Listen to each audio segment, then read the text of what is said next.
Dear students, I am teaching the lesson number 5 Geography Water. When you think of water, जब भी तुम पानी के बारे में सोचते हो, what images come to your mind? तुम्हारे मस्तिष्क में क्या कल्पना आती है? You think of river, तुम नदियों के बारे में सोचते हो, झरनों के बारे में सोचते हो, the pitter patter of raindrop या वर्षा की छोटी छोटी बूंदों के बारे में सोचते हो. What in your taps, तुम्हारे बर्तन में जो पानी है उसके बारे में सोचते हो. Children love to float paper boats in rain puddles. बच्चे वर्षा की छोटी छोटी नालियों में अपने पेपर की जो कागज़ की जो नाव है उसको बहाने से बहुत अधिक प्यार करते हैं या चलाने से. By noon the puddles vanish. तो दोपहर होते होते इस प्रकार की जो पैडल्स है वर्षा के छोटी छोटी जो नालियाँ हैं वो ख़त्म समाप्त हो जाती हैं. Where does the water go? पानी कहाँ जाता है? The sun heat causes evaporation of water vapour. जो सूर्य की जो गर्मी है इस पानी को वाष्प कर देती है. When the water vapour cool down, जब ये पानी की जो वाष्प है ठंडा हो जाता है, it condenses and form clouds, तब ये वाष्पित होकर के बादलों का रूप ले लेता है. फ्रॉम देयर इट में फॉल ऑन द लैंड और सी, तब ये यहाँ वहाँ से या तो भूमि में या पृथ्वी या समुद्र में गिर जाता है. In the form of rain, वर्षा के रूप में. स्नो और स्लिट, बर्फ के रूप में या छोटे छोटे ओलों के रूप में वो गिर जाता है. द प्रोसेस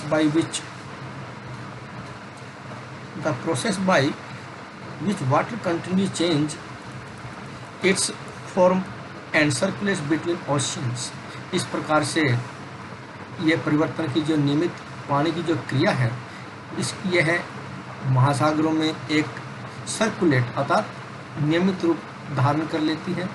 एटमॉस्फेयर्स, पर्यावरण में, एंड लैंड और भूमि में, जिसे कि हम वाटर साइकिल या जल चक्र के रूप में जानते हैं.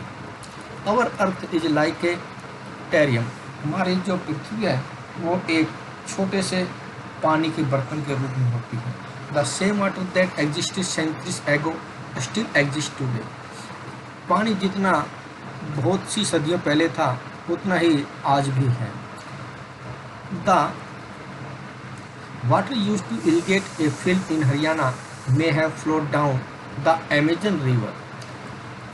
जो हरियाणा में सिंचाई के लिए खेतों में पानी प्रयोग किया जाता है, flow down the Amazon river 100 years ago. सैकड़ों वर्ष पूर्व इतना जो है अमेजन नदी में बहता आया है. The major sources of fresh water are the rivers. ताज़े पानी के जो मुख्य साधन हैं उनमें नदियाँ, तालाब, स्प्रिंग, झरने एंड हिमानी महत्वपूर्ण हैं या मुख्य हैं. द ओशन बॉडीज, जो महासागरीय पानी की जो विशाल जलराशि है, एंड द सी, और जो समुद्र है, कंटेन साल्टी वाटर, इनमें खारा पानी या नमकीन पानी पाया जाता है. The water of the oceans is salty और सेलाइन. महासागर का जो जल है वो नमकीन या खारा होता है. As it contains large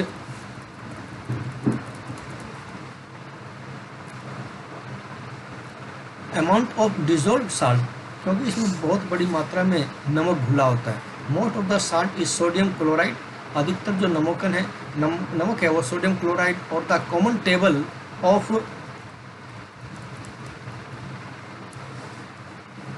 common table salt that you eat, और यह वह सामान्य नमक होता है जिसे तुम खाते हो. डिस्ट्रीब्यूशन ऑफ वाटर बॉडीज, पानी की जल राशि का जो वितरण है अब उसके बारे में पढ़ेंगे. We all know that 3/4 of the earth surface, हम ये जानते हैं कि सतह पर जो पानी का जो 3/4 भाग है पृथ्वी पर वो पानी से ढका हुआ है. If there is more water than land on the end this work, if there is more water than land on this earth, इस पृथ्वी पर भूमि की अपेक्षा पानी अधिक है. Why do so many countries face water scarcity, फिर भी बहुत से देश पानी की कमी को क्यों सामना करते हैं.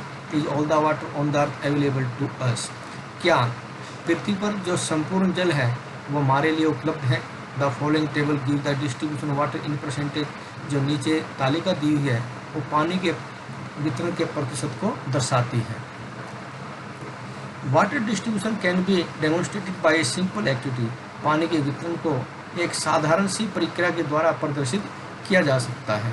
Water is absolutely essential for survival. पानी जीवन के लिए बहुत अधिक महत्वपूर्ण माना जाता है। Water alone can quench our thirst. केवल पानी ही हमारी प्यास को बुझा सकता है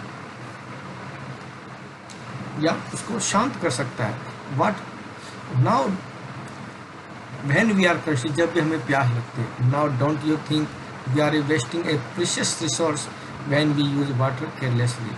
अब तुमने समझ गए होगे कि जो एक पानी एक महत्वपूर्ण या मूल्यवान संसाधन के रूप में है, हम उसको कैसे असावधानीपूर्वक उसका प्रयोग कर रहे हैं, अर्थात उसको किस प्रकार से बर्बाद कर रहे हैं। ओशियन सर्कुलेशन, महासागरीय परिसंचरण, अर्थात महासागरों में पानी का जो बहाव है, अब उसके बारे में पढ़ेंगे। There is something magical about walking bare feet on the sea शोर।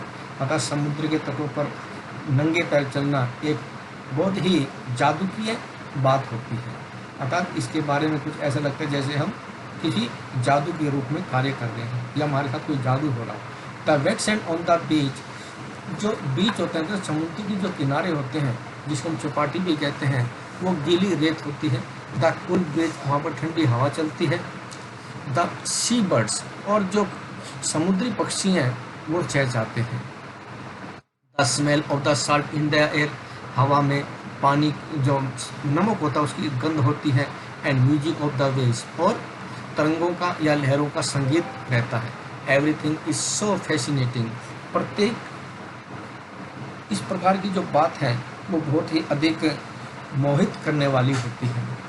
Like the calm water of ponds and lakes, पानी जो कि झीलों में और तालाबों में बहुत शांत होता है, उसके विपरीत ओशन वाटर की मूविंग कंटिन्यूसली, महासागरों का जो जल है निरंतर बहता रहता है। इट इज़ नेवर स्टिल, यह कभी भी शांत नहीं होता।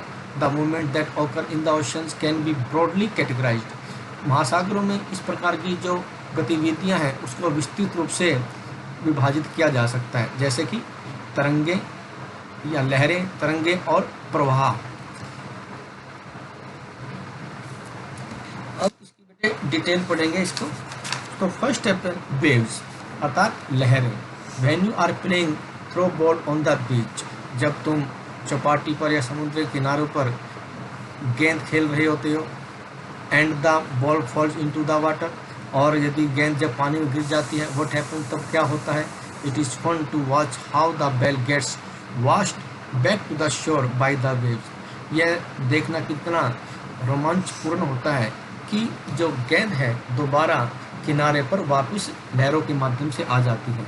When the water on the surface of the rise of the ocean rises, जब सतह पर महासागरों का जो जल बढ़ता है या बहता हुआ आता है, फॉल्स अल्टरनेटली, और इसी प्रकार से वो वापस भी जाता है। दे आर कॉल्ड वेव्स, इन्हें हम लहरें कहते हैं। ड्यूरिंग ए स्टॉर्म, एक तूफान के दौरान, the winds blowing a very high speed, ये जो हवाएं हैं बहुत अधिक गति से बहती हैं। फ्रॉम ह्यूज वेव्स, बहुत बड़ी बड़ी विशाल लहरों के द्वारा, या बहुत बड़ी विशाल लहरों का ये निर्माण करती है या उसका रूप धारण कर लेती है। दीज में कॉज ट्रिमेंडस डिस्ट्रक्शन, और इसकी वजह से ये बहुत अधिक भयावह है, विनाश का रूप धारण करती हैं, या इसकी वजह से बहुत अधिक विनाश होता है।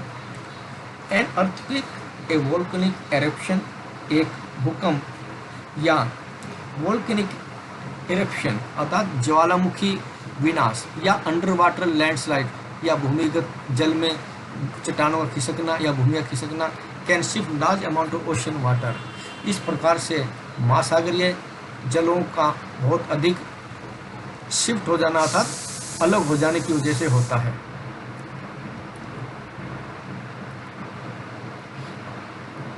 नेक्स्ट पार्ट है बेटा, इन बड़ी बड़ी लहरों को हम सुनामी भी कहते हैं। दैट में बी हाई एज 15 मीटर, जो कि 15 मीटर ऊंची हो सकती है। इस फॉर्म, जिनका निर्माण इसी प्रकार से होता है। ओके बेटा, next part I will explain the next video.